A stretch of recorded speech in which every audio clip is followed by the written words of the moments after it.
Hello, sir. This is Venkatachaliah.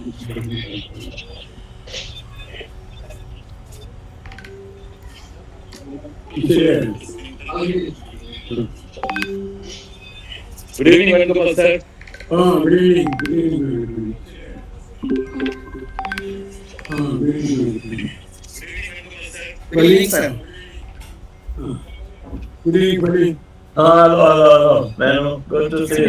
Good evening, sir. Good evening, sir. Okay. Good evening. Oh, good evening. Good evening, Dhananjay. Good evening, Judge. Good evening, Venugopal, sir. Good evening, Sachin, sir. Good evening. Sushant.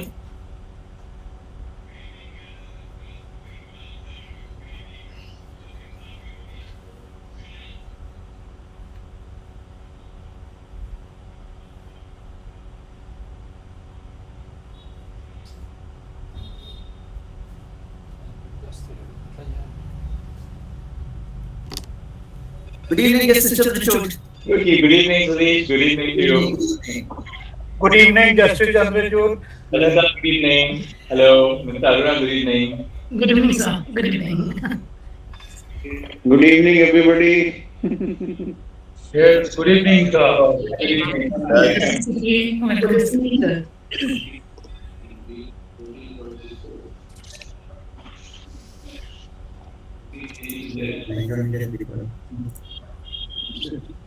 So, Manish, we could start now. Yes, I think with the permission of the everybody, I think we can start because I think we can start at the right time. People will join in anyway. So first of all, a very warm evening to everybody and the guest presence here, the speakers, and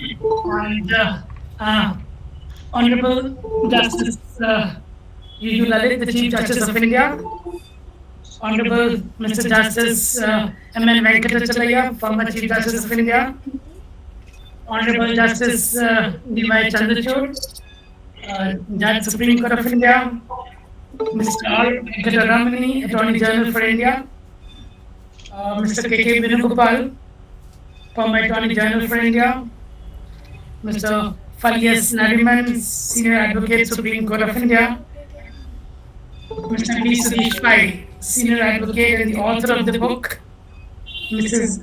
SORABJEE-A, all the speakers. And in fact, it is a great day for all of us for being able to witness the august presence of the current and the former Chief Justice of India, and also the Chief Justice of India designate. As the publisher of this great work on SORABJEE-A, I have a pleasant duty to bring my sincere gratitude to all the eminent participants to this launch program. We publishers are duty bound to build bridges not only between the author and his readers, but also between the past, present, and the future. And I think this book is very much evident of it. It actually takes you from past, present, and future. Obviously, the book, because I'm speaking today because of the book as a publisher. So a book is not just a storehouse of a sacred knowledge, but is also a treasure trove of gems that takes different forms in the hands of different finders, different readers. The relationship between a reader and a writer is very intimate. That obviously Mr. Pai would say that definitely it's a very relationship between a reader and a writer. They may be hundreds of miles apart, but with the blessings of Goddess Saraswati we as the publishers, we witness this miracle every day. Mr. SORABJEE had always been a very close well-wisher and a guide to us in numerous projects of ours, publishing projects of ours, ventures, and we had also had a privilege of publishing many of his. As the time is short and none of the dignitaries need any formal introduction here, so please pardon me that I'll not be introducing any of the dignitaries here. Obviously, everybody knows you. And so let me begin the program without any time gaps by inviting the author, Shri Sudish Pai, whose crusading zeal has actually brought us all together here today to deliver his address. Mr. Pai, please. Honorable the Chief Justice of India, Sri Justice Uday Lalit, Honorable Dr. Justice Chandrachud-Judge, Chief Justice of India Designate, Revered Justice Venkatachaliah, Learned Attorney General, esteemed Sri Vennkataramani, respected Sri Venugopal, Venerable Sri Fali Nariman, esteemed Mrs. SORABJEE, all the distinguished guests who have joined online, ladies and gentlemen. Today is a very joyous occasion, joy at having been able to put together and see the release of a book on a maestro. But that joy is, in a way, tinged with a little melancholy because we have to speak of SOLI SORABJEE in the past tense. He is no longer with us. The book is a humble endeavor to light and keep alive the sacred memory of a great lawyer and a great human being. Our joy today is heightened by the gracious presence this evening of the High Priest of the Supreme Temple of Justice in India, who also was SOLI SORABJEE's Chamber Junior and has kindly consented to do the honors today. Thank you ever so much, Chief Justice Sir. The presence of the glittering galaxy of guests of honor who will speak on the occasion, and Mrs. SORABJEE, who will respond, has enhanced our joy and added value to the function. All the distinguished guests readily and unreservedly responded to our invitation, demonstrating their high regard and esteem for Mr. SOLI SORABJEE. I am deeply beholden to every one of them. I have had the good fortune of knowing Mr. SORABJEE for about 4 decades and being the recipient of his kindness, his guidance and mentorship. As was said of Sir Jamshedji, so also with SORABJEE, there was always sunshine and warmth, and one loved to bask in the warmth of his affection. It is with a little nostalgia and not without a range that I recall that it was almost exactly 10 years ago to this day, the 2nd of November 2012, that my first book, Legends in Law, was released by the Venerable Chief Justice Venkatachaliah at the India International Center in New Delhi. That was also published by Manish Arora. It was a function presided over by Mr. SOLI SORABJEE, who was kind enough to oversee and help organize the function. I cannot but recall with gratitude that occasion. SOLI Jahangir SORABJEE was a colossus. Even among his illustrious and outstanding peers, he stood out like a mountain peak, dazzling in the last rays of the setting sun, as Justice Venkatachaliah writes in his foreword, alluding to Socrates. A true legal philosopher, his enduring contribution is his remarkable role in endeavoring to inculcate constitutional values in public life and temper the exercise of power with a constitutional culture. He was a great leader, teacher, and builder. He was a leader of the bar and led the profession with exemplary equipment, competence, and integrity. He was a teacher who taught by precept and practice both law and professional ethics, and groomed generations of lawyers in that noble tradition. He was a builder who helped raise the edifice of our constitutional and administrative law for about half a century. It is said that some of the most celebrated opinions of Chief Justice Marshall are the arguments of Daniel Webster reiterated. So too we may say that some of the most famous judgments in foremost cases in our public law reverberate with SORABJEE-A's arguments. His unmistakable imprint on almost every case of constitutional significance for about half a century is manifest and telling. The man was as great as the lawyer. Fully answering Cardinal Newman's definition of a gentleman, a writing that SOLI was extremely fond of. Great liberality of thought, capacity of outlook, total fairness, objectivity, and impartiality marked him out. Indeed, he was grace personified. Hero of many legal battles and celebrated causes, he bore his scars and honors with a philosophical indifference. He brought to bear a moral eminence on a highly commercialized and sometimes unprincipled legal profession. To generations who have passed their lives in the law, and even to those outside that field, SOLI's truly is clarum et venerabile nomen, an illustrious and venerable name. Palkiwala had perceptively said that while we all join the profession to do well, at the end of the day, we must be able to say that we stayed on in the profession to do good. I'm sure Mr. SORABJEE would have had the immense satisfaction that he was in the law for long years to do good. His life is an inspiration, his memory a benediction. His rich legacy will continue to inspire and enrich generations yet to come.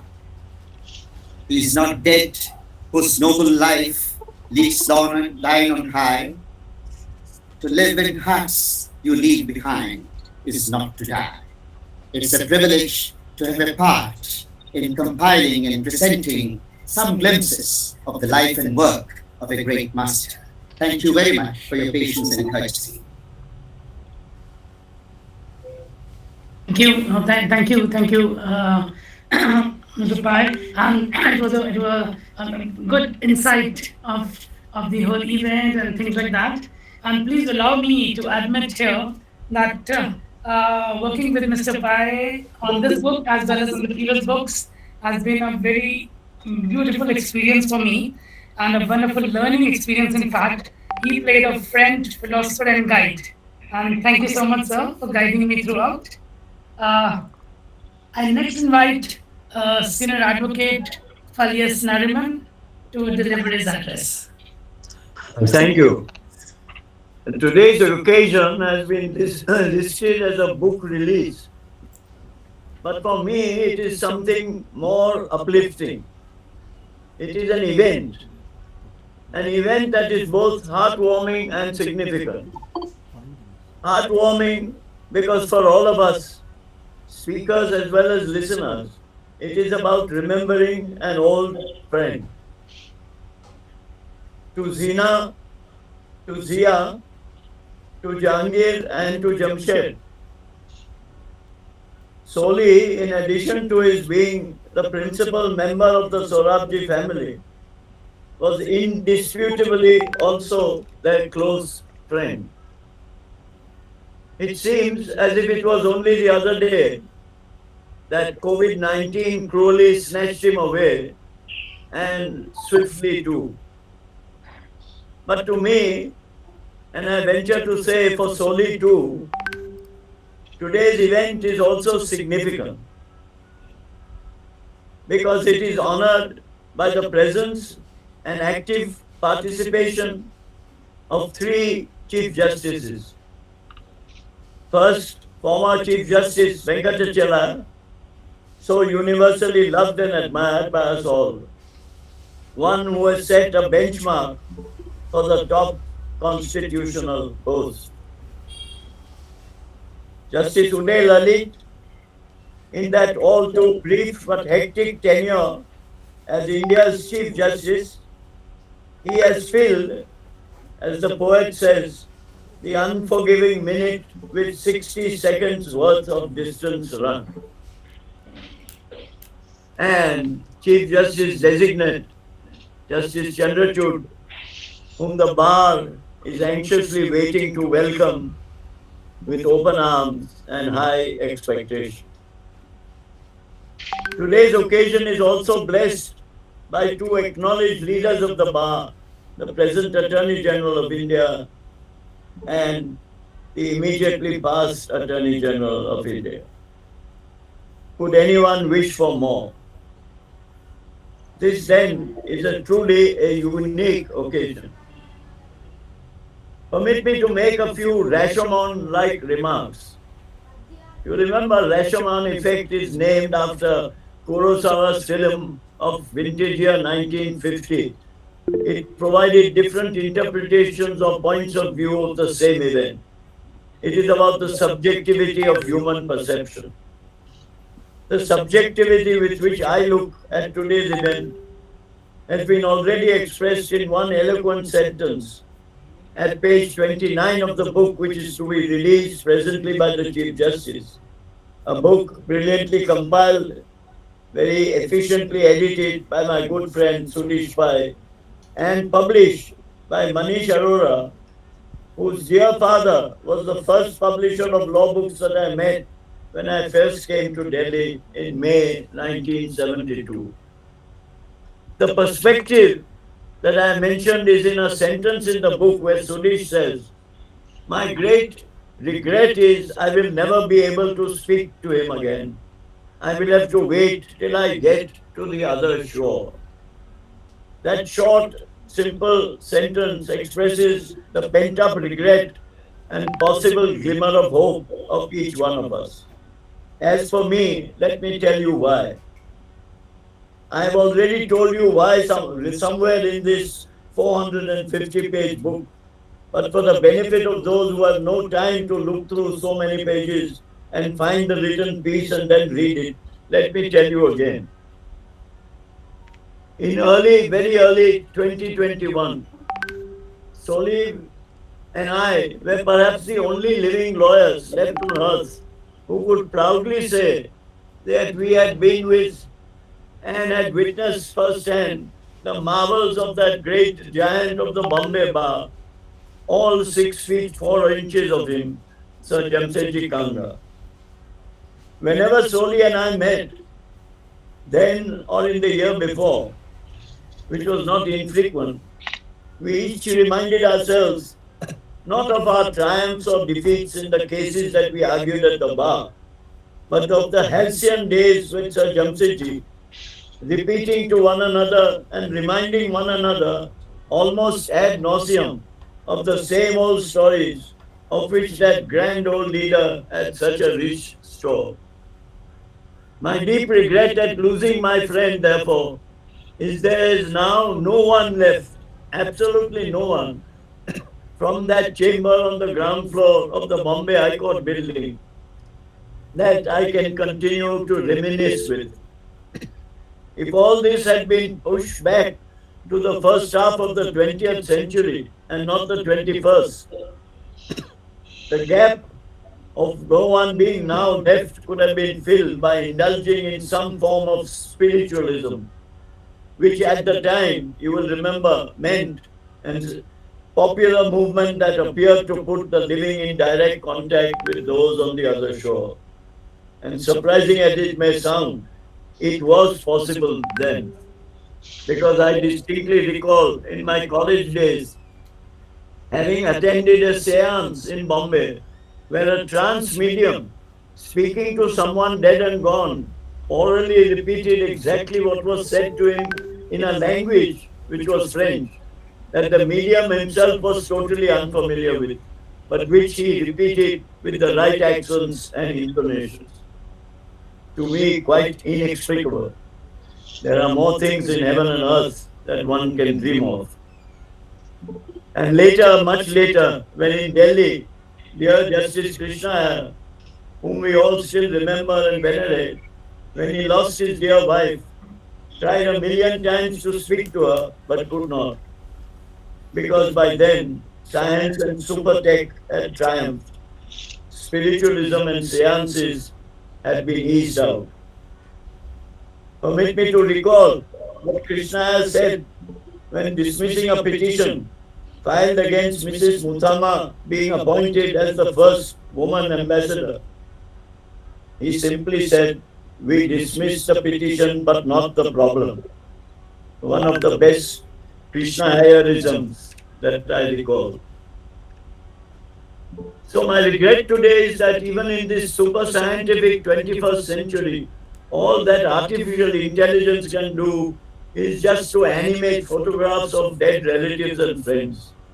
I have myself seen images of old photographs with the aid of artificial intelligence, not their heads even to blink, but there is no hint of conversation, no possibility of communication with those that have gone on before.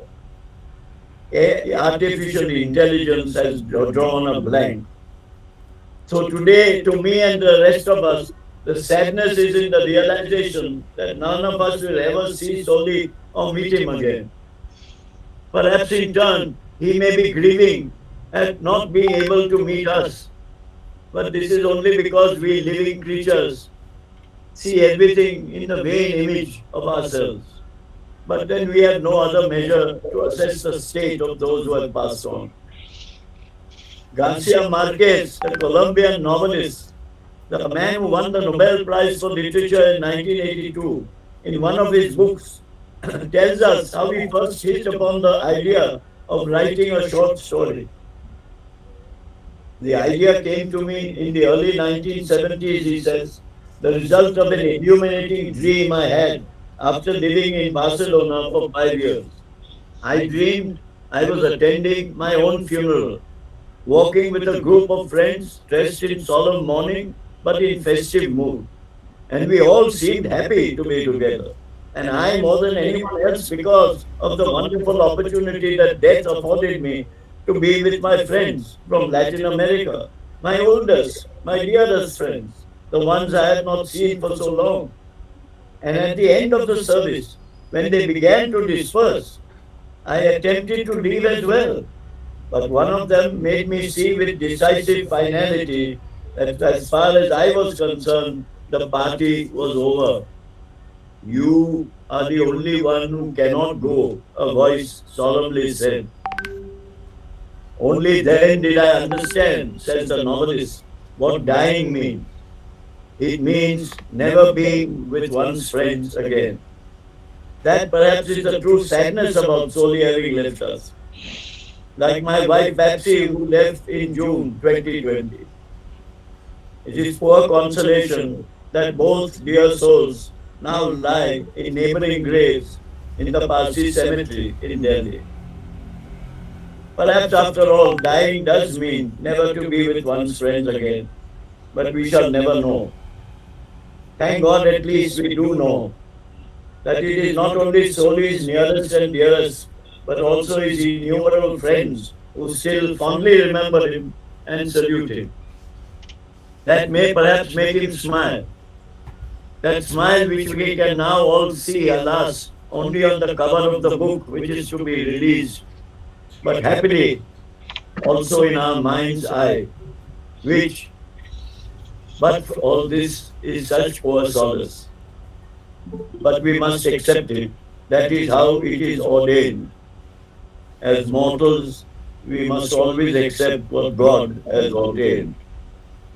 As my almost constant colleague and a good friend of over 50 years, I do fervently wish and pray that his soul rest in eternal peace and tranquility.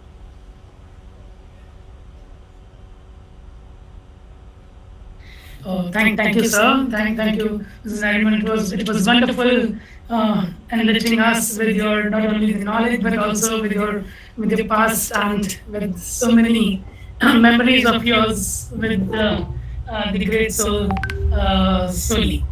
So now may I request? In fact, in the afternoon I was told that Mr. K. Venugopal, the former Attorney General of India, had some throat problem. So he said that I won't be able to speak today. But just few minutes back, before this function, we again got a message that yes, he said, I want to come and want to speak. So nice of you, sir, for joining us. So may I request you to please deliver your address. Thank you. Thank you. I wish I had Fali's vibrant voice, because after my COVID and after effect of half my voice is gone, and I'm hoping to recover it. But nevertheless, I thought this was not an equation which I could miss in any manner whatsoever. Soli having been a very, very good friend of mine, we are very close to each other, not only physically by living practically next to each other, but otherwise itself. Because I knew Soli from the early 1960s, when I used to come to Delhi for arguing mainly motor vehicle cases. And Soli used to be here and we used to meet. But it is only somewhere about 1976 when he became Additional Solicitor General under the Janata government. He was a sole Additional Solicitor General. And he found it very difficult to carry the huge burden on his own shoulders. And therefore, I think it is on account of him that Sri Shantibhushan, the then Law Minister, asked me whether I would come over and join us, the second Additional Solicitor General. And anyway, I was really too happy to accept that. And in January 1979, I was here. And the first thing that Soli did was, I was alone in the Tamil Nadu house. He would invite me off and on. And Zina would give me excellent dansa and pulao. And this I would not forget for a very long time indeed. And it was an account of their friendship that I found my bearings here in Delhi. As a matter of fact, when very huge cases were being argued at that time, and Minerva Mills, Waman Rao, Beamsey, and so on, the Attorney General, Sri S.V. Gupte, would open the arguments, but he would insist that both Soli would follow and then I would follow, and we would both address the court. And he did so, and therefore we used to do so. First in the Waman Rao case, and therefore first Minerva Mills, Beamsey, and so on. And that's how we built up a rapport. Now, Soli was a very gifted lawyer, and I think one of the biggest achievements in his part, so far as the profession is concerned, in getting the judgment in his favor in the Bombay case. I remember that up till then, these central governments believed that whenever they didn't want to get it, like an opposition government, and they wanted to get rid of that government, they would use Article 356. And the governors were only mere mouthpieces, as it were, of the central government. And if they wanted a report saying that the government was not being carried on in accordance to the Constitution, so far as the government is concerned, he would oblige. And that is how, for example, in 1976, January 31st, I remember, because I had appeared there, Karunanidhi's government, which was solid, would was about to go for re-election in March of 1976. But a reporter submitted saying that he was corrupt. And if you ask the question, is corruption wrong? Then I would say that more than half the state governments could be subjected to that sort of allegation. And the result of that was that so far as the government was concerned, it was dismissed.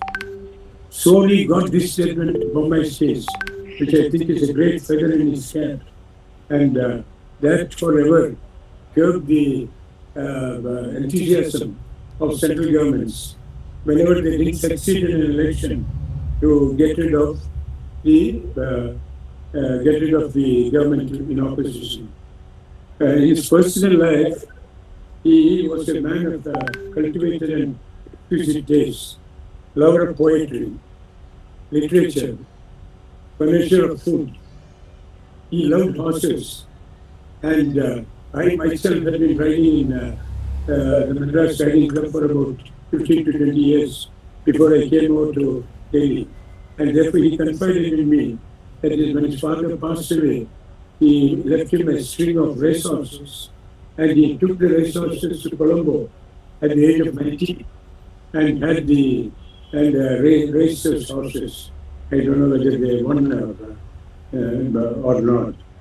Therefore, but of course, I was happy that he didn't take to racing as a final profession, racing horses, but decided to join law, where he has left his indelible mark. Two-time Attorney General, a Padma Vibhushan awardee, is best identified as a classical music enthusiast. Jazz was his first love. He was introduced to it before he was introduced to law. But it is his body of work in the field of human rights that earned him the recognition and love that he enjoyed till his very last breath.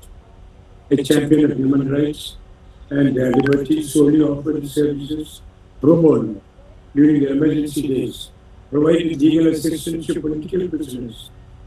And as a result of the 1984 riots and the massacre, he again provided his services without peace to the members of the Sikh Dharma who had been affected. Uday had strong convictions about tolerance in a multi-religious and multicultural nation, and I admired him for that. His lifelong view was that tolerance is the foremost fundamental duty of every citizen. There can be no better tribute to him than for us to embrace and adopt this belief. SOLI SORABJEE will always have a place in our hearts.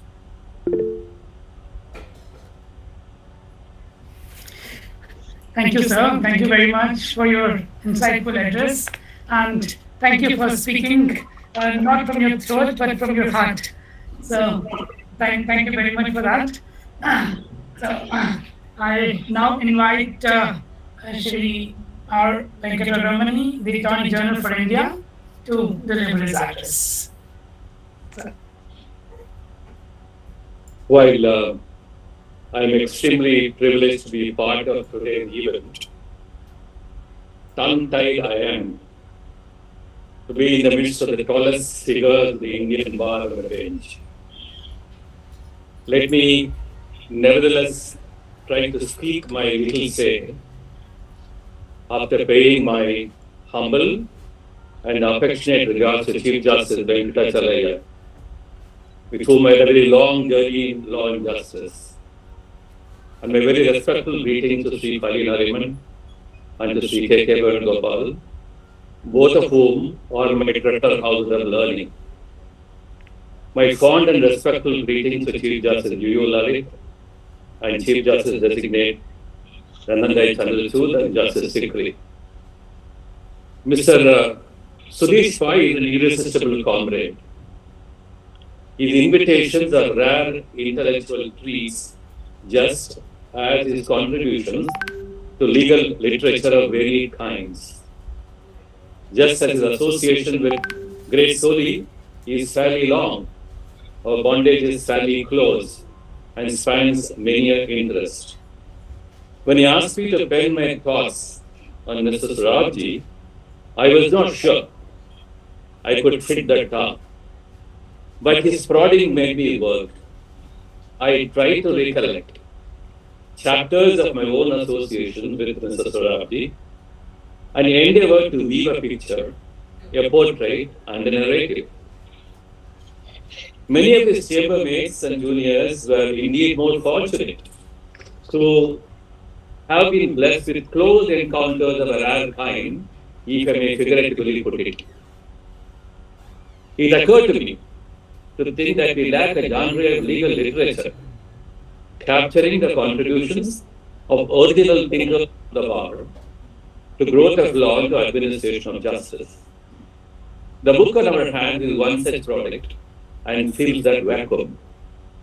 The many-sided, versatile personality of Mr. SORABJEE has been splendidly viewed by the loving and fond contribution of many, each one of them tall and reputed. There is no repetition, no overlap. I relish reading all the pieces, each one of them written with unique pens of mind and heart. The growth of law, post-constitutional era, has many components and distinct contributions. Mr. SORABJEE understood the role of a lawyer as a contributor beyond the confines or the calls of a breeze. The idea of a constitution and its expanding horizons is important to changing the truth of the social order, I think was close to his heart. If I am right in saying that rule of law itself is a non-violent revolution, he was right in engaging the court in the explorations towards that end. He belongs to the company of legal minds with two shining examples in our midst today who have grasped the great role of a constitutional court as a navigator. We can place many of the cases in which SORABJEE appear in the category of game changers. Freedom of expression has acquired new robes and walks around the comfort of many in the community beyond the press and the media. State action is no longer free to shun fairness in all any of its facets. If you can map the journey of Indian jurisprudence through the shaping hands from M.K. Nambiar to Mr. SORABJEE, Sri K.K. Venugopal to Sri Fali Nariman, like the book Scholars of the Law, English Jurisprudence from Blackstone to Art, it will be a great piece of contribution to our law. I think it's important to engage in studying the connection between the lawyer inputs to judicial outcomes and the sociological phenomenon. We need to know more about the contemporary roles and charters of constitutional courts and debate more in order that citizen fulfillment and comforts in its quest for justice is guaranteed. In 1880, Dicey wrote in one of his articles the famous aphorism, jurisprudence is a word which stings in the nostrils of a practicing lawyer. I wish he had been familiar with the Indian professional breed and would have written differently. Jurisprudence is always a part of Mr. SORABJEE. I think he had the passion for asking all the three questions. What is law? What ought to be law? And what is the history of law? I wish I had learned more from him.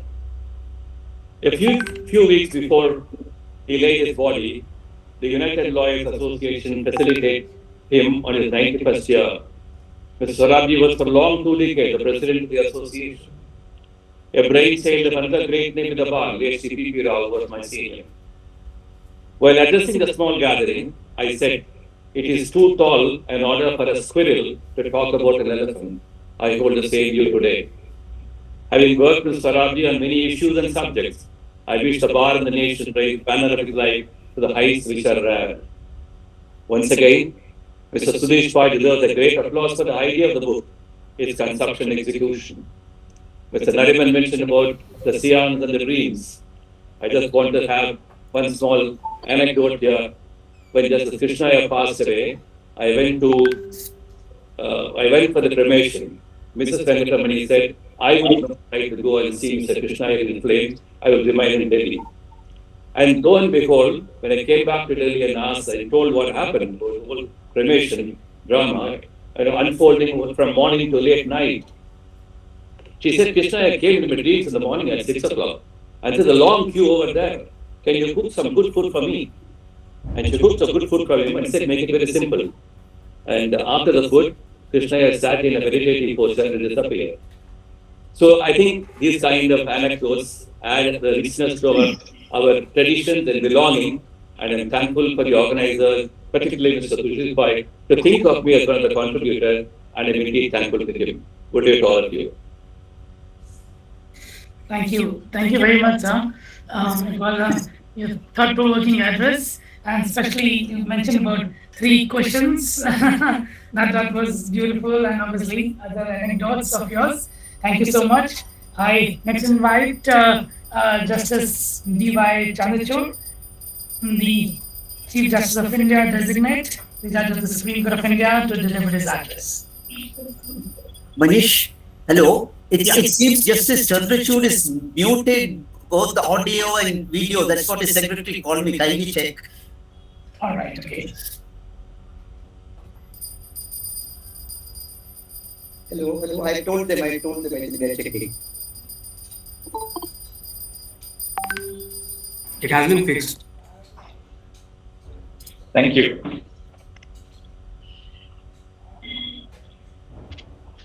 Chief Justice of India, Justice Uday Lalit,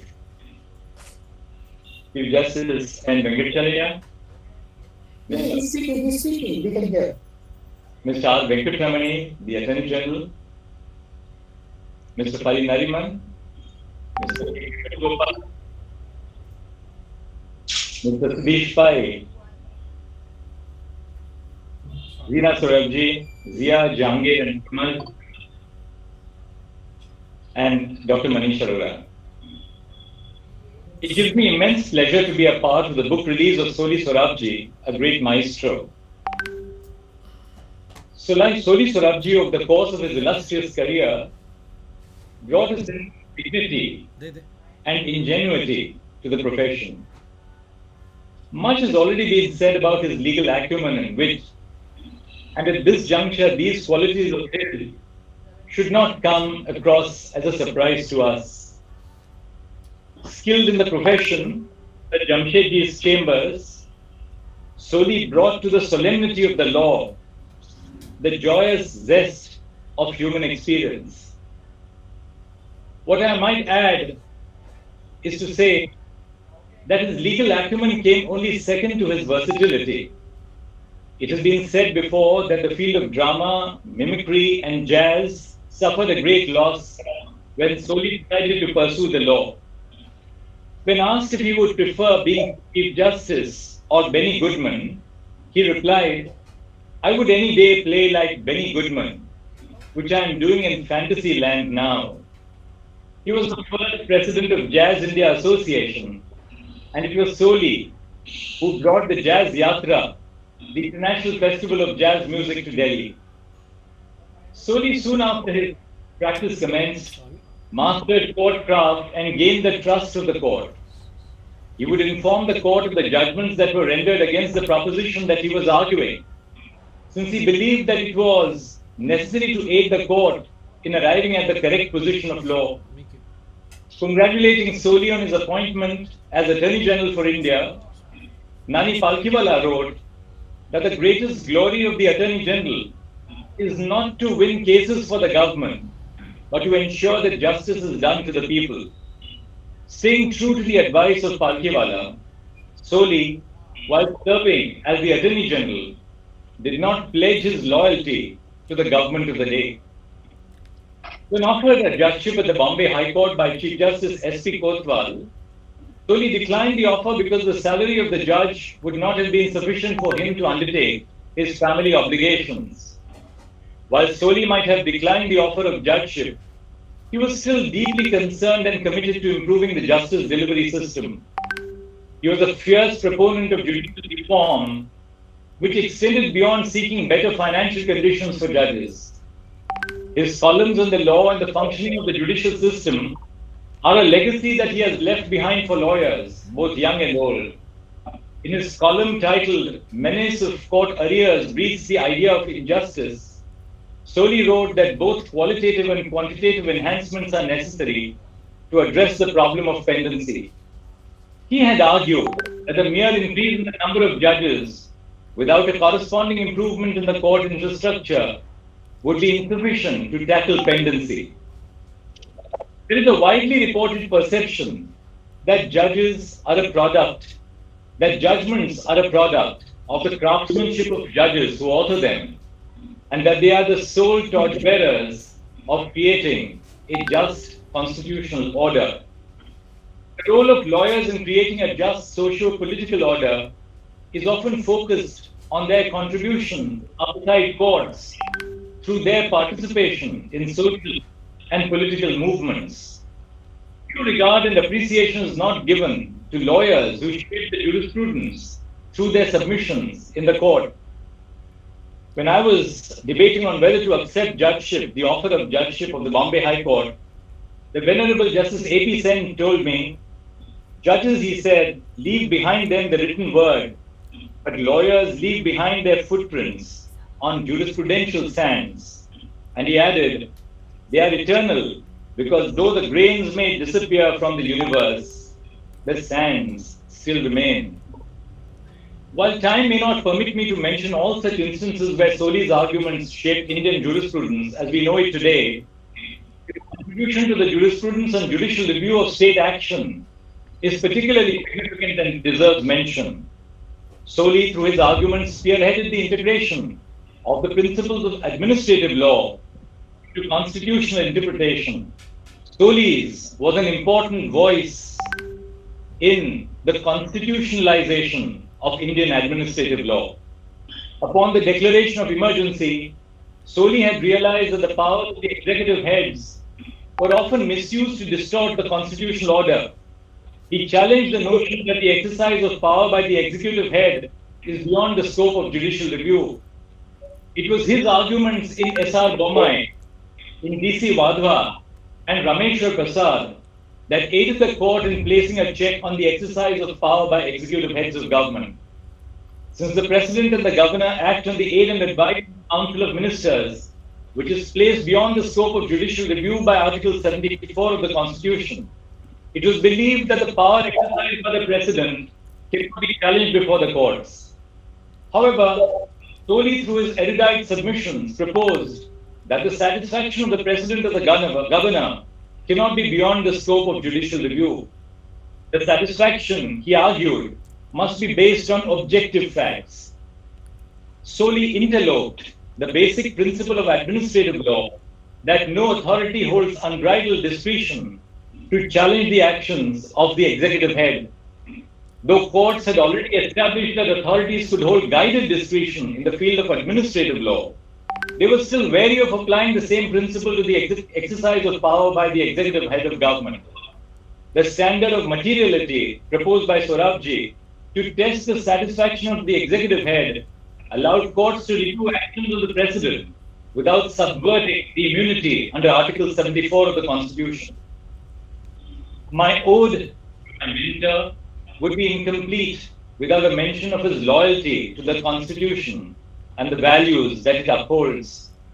SOLI, in his early years of practice, predominantly practiced in the area of customs and excise and taxation laws. However, on the imposition of the emergency, which SOLI strongly opposed and which he termed a phony emergency, he stepped into the field of public law. Through his interventions, he secured the rights of numerous citizens who were suffering due to state excess.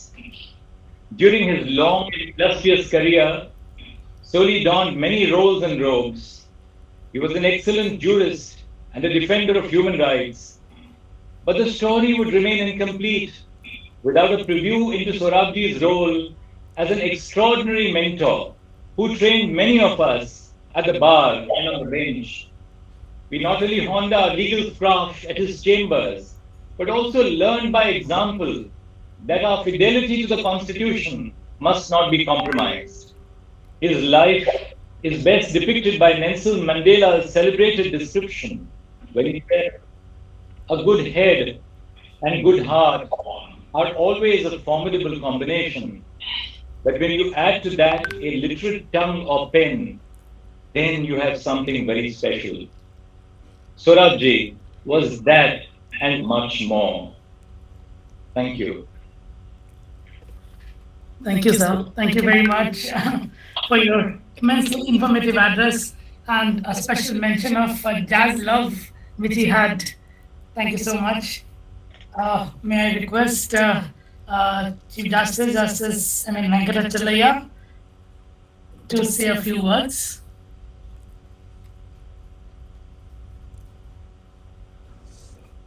Honorable Chief Justice of India and all other eminent and respected personalities present. SORABJEE-A is certainly one of the all-time greats in the field of law. He was also great and charming as a person. There have been many successful and outstanding lawyers. Even among them, only served like a mountain peak present in the last days of the second term. The reason is not what to say. A true legal philosopher, he played a remarkable role in endeavoring to inculcate constitutional values in public life and temper the exercise of power with constitutional culture, which is surely his abiding work. He was a sound and distinguished lawyer, an accomplished advocate, and a thorough professional of impeccable traits whose contribution to the development of our constitutional law and administrative law has been magnificent. There are not many very name first and around the esteem as of this. The book admirably portrays the life and work of a master craftsman. The articles by various religious persons writing about their personal reminiscences SOLI have enlivened and enriched the book. To honor his memory does not count on the classification. To dip into his life and work is to partake of a rich legacy that will survive the labyrinth of time and continue to enrich and inspire generations to come. This is very true. SOLI deserves all this and much more. Sudish Pai, a distinguished senior advocate, has been singularly successful in bringing out the message of the lives and works of eminent lawyers and judges and juries. This is yet another instance of such a laudable work. In recent times, his contribution has been splendid. Law and Justice, the publisher, too deserves our gratitude. Thank you very much for inviting me. Thank you very much, sir. Basically, I must thank you for your gracious presence here today, and also thank you for blessing the book with a foreword. This book has your foreword also, so that's a blessing to the book, sir. Thank you so much for being here. So now, may I request the Honorable Chief Justice of India, Justice Uday Lalit, to release the book SORABJEE-A, A Great Maestro by V. Sudish Pai. And may I also request all the speakers who have the book, can we put the book on the cameras, or whoever has it in front of them? So please, we can just.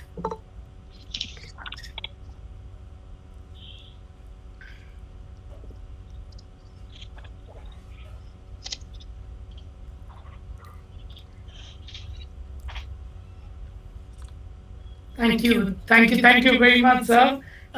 Thank you to everybody, and thank you so much, the Honorable Chief Justice of India.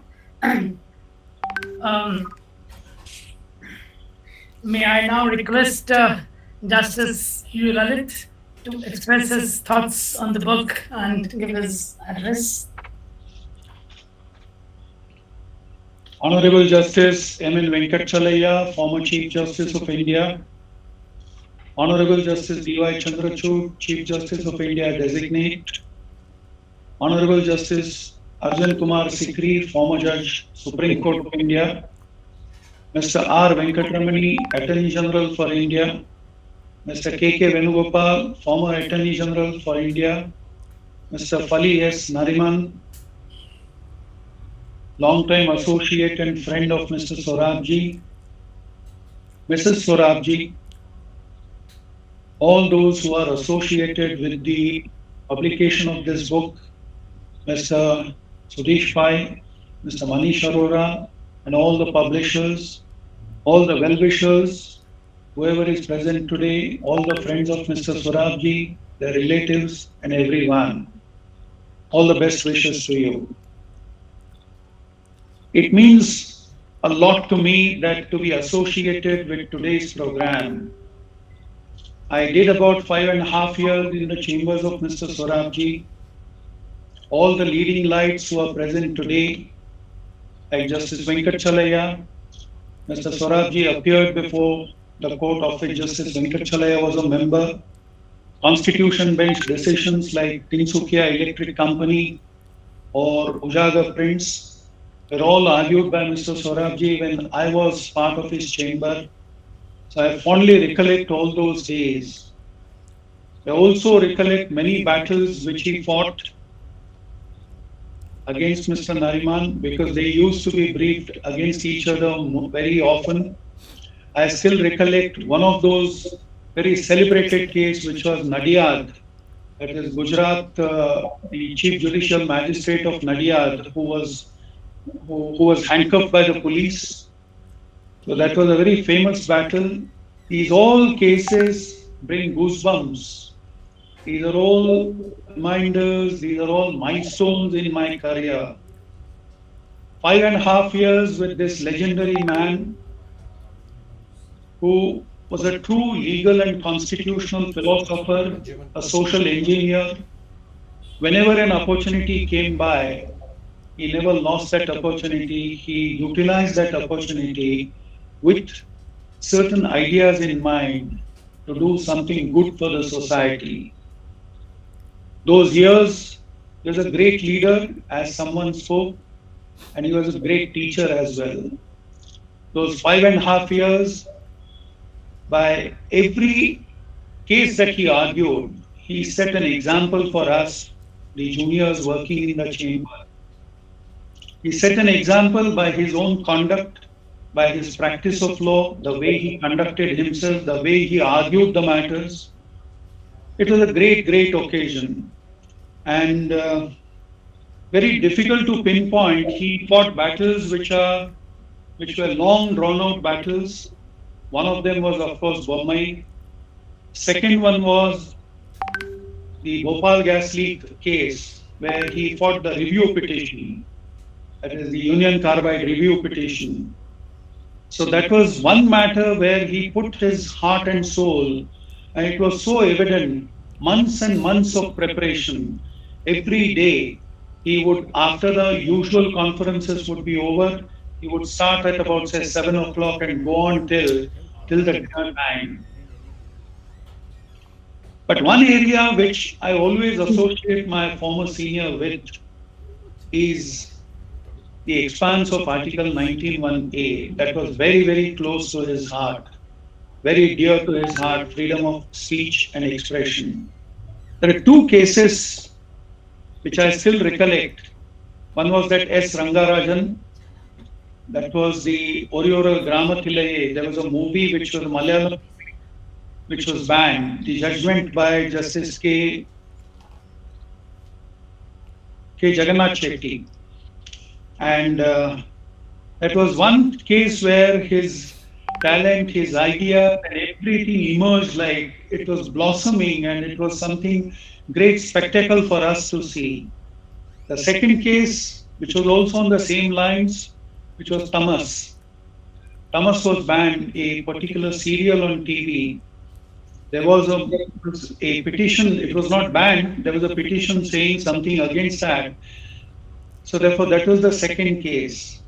I still recollect when I had the occasion to appear on behalf of the state, trying to support a ban on a movie. And he was sitting there right in the courtroom, and his eyes were glittering because he was getting some kind of material to write an article on. And sure enough, in next few days, there was an article on that movie Arakshan. Similarly, there was a movie in recent past, which was Kedarnath. Again, on that movie, there was a litigation which went up to the High Court. The High Court rejected the submissions, and he wrote an article on that. And those two articles bring out what this man felt about the width of 19(1)A and what tolerance meant for that man. So if I may just quote those two sentences from each of his articles, one immediately after Arakshan and the other immediately after Kedarnath. What he said in that article on Arakshan is, it is the duty of the state to protect the freedom of expression, since it is a liberty guaranteed against the state. The state cannot plead its inability to handle the hostile audience problem. So look at the idea. State cannot plead its inability to handle hostile audience problem. We must practice tolerance to the views of others. Intolerance is as much dangerous to democracy as to the person himself. This was when Arakshan, which related to reservation, that was thought to be, there was a move to ban that particular movie. Then the second one, which is about Kedarnath, and there he goes again on this intolerance issue. Intolerance is the violation of human rights. It must be curbed whenever it manifests itself. We cannot afford to be complacent. This is a duty which must be performed without equivocation. Remember, the failure to do so puts our democracy in grave threat. Now, this is the constitutional philosophy that he lived by. He taught, he advocated, he practiced. And we as juniors working in his chambers consider ourselves really fortunate, privileged, that we could see a superlative mind working at legal problems and not just trying to sort those problems, but to leave an imprint of that great person on the solutions that he afforded, on the solutions that he gave to the entire legal fraternity. So hats off to my former senior. And it's a very joyous moment for me that I am here part of the celebrations today after so many years being part of his chamber. And I always consider myself to be the junior of Mr. SORABJEE. So to be part of this function, this celebration, means quite a lot to me. So thank you, Mr. Sudish Pai, thank you, Mr. Manish Arora, and thank you all the organizers for giving me this opportunity. Thank you. Thank you, sir. It was wonderful. Thank you for your, first of all, we must thank you for your gracious presence and honoring us by releasing this great book, and also your thought-provoking address, and especially on the, you're talking about on the Bollywood side of SOLI SORABJEE. So that was so nice, and it is indeed a great matter. It's an honor for us, in fact, and we extend our profound gratitude from the core of our hearts for you being here. May I now request Mrs. Zina SORABJEE for a response and a vote of thanks. Honorable Chief Justice of India, Uday Lalit, Honorable Chief Justice Venkatachaliah, Honorable Chief Justice Chandrachud-Judge Designate, Mr. Venkataramani-Attorney General for India, Mr. K.K. Venugopal-Former Attorney General, our good friend Mr. Fali Nariman, Mr. Sudish Pai, Mr. Dr. Manish Arora. On behalf of the SORABJEE family, I am grateful to each one of you for having been present at the launch of the book on SOLI, brought out by Sudish and published by Dr. Arora. SOLI, had he been alive today, would have been most happy to have partaken of this event. But even from up above, I'm sure his face is wreathed with smiles and passing comments to whoever is near him. For Sudish, the book has been a labor of love, as he was a good friend of SOLI's over some decades. I have received a copy of the book, and on reading some of the pieces written by those of you who are present today, I am deeply touched. If SOLI could read these eulogies, he, being an emotional person, would turn his face so that one could not see the tears welling up in his eyes. Latterly, he he became more and more emotional and mentioned the names of his friends who had passed on one by one. We would try to deflect his attention by reminding him of some funny incident related to the person gone. Books and jazz were his companions.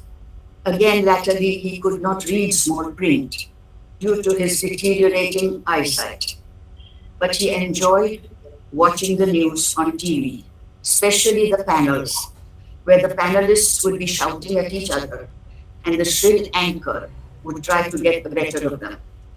He laughed, and when we protested that there was not much substance in the arguments, he enjoyed it because it was so funny to see the shouting.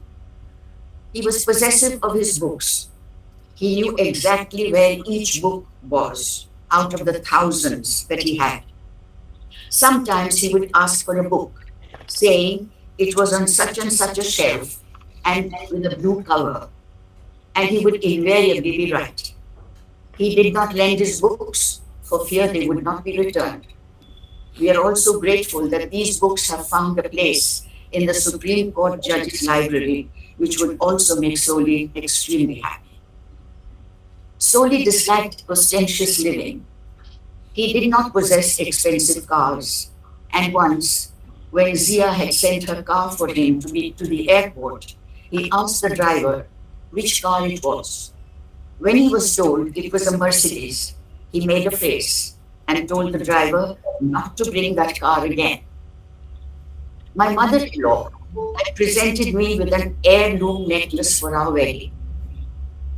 Later on, SOLI would not allow me to wear that. It was a vulgar display of wealth. That was SOLI. I think SOLI made no bones about showing his displeasure when he found lawyers charging excessive fees. He mentioned this on many television interviews. It was only the older senior lawyers who stuck to reasonable standards. I'm sure SOLI's place in Indian legal history is assured. He argued some of the most important constitutional decisions in his years, and the results of those judgments are far-reaching even today. We are very grateful to Sudish for having brought out this book, and of course to Dr. Arora for having published it, and the family is most appreciative of the presence of all at today's function. Thank you so much. Thank you, Mrs. SORABJEE. It was really wonderful, and I know I agree with you that he was very possessive about his books, and that was there, and he had a possession of a beautiful library which he had. I've been with him for so long, and I could see that what kind of books he had, and he was, apart from jazz, books was his love. Anyways, thank you so much. Thank you so much, everybody. But obviously, because we have more than around 200 to 300 people out here in this particular gallery itself, and there are numerous others who are there. So I think who have actually found time today. I must thank all of them before leaving, who had time to attend this program. And we know that many of the participants are connected and are watching this event even on the YouTube and other medias also, and also on media.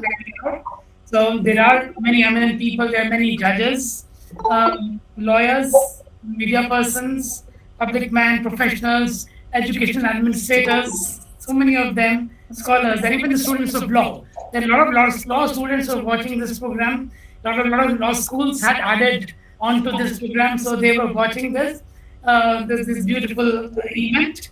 So they were there, and I, on behalf of Law and Justice Publishing Company, and also on behalf of Mr. Sudish Pai, and also on behalf of everybody here, I'm thankful to each one of you for being a part of this book launch today.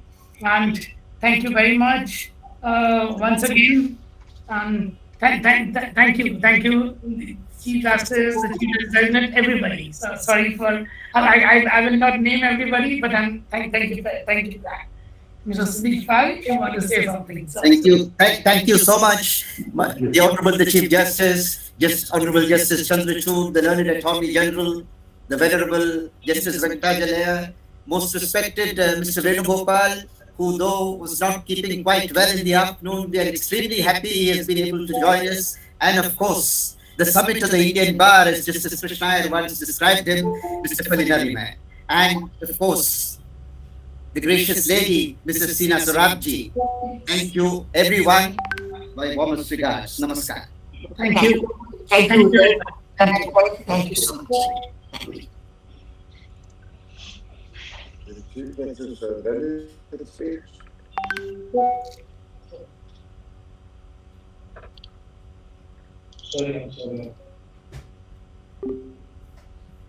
Sorry, బంద్ చేయాలి.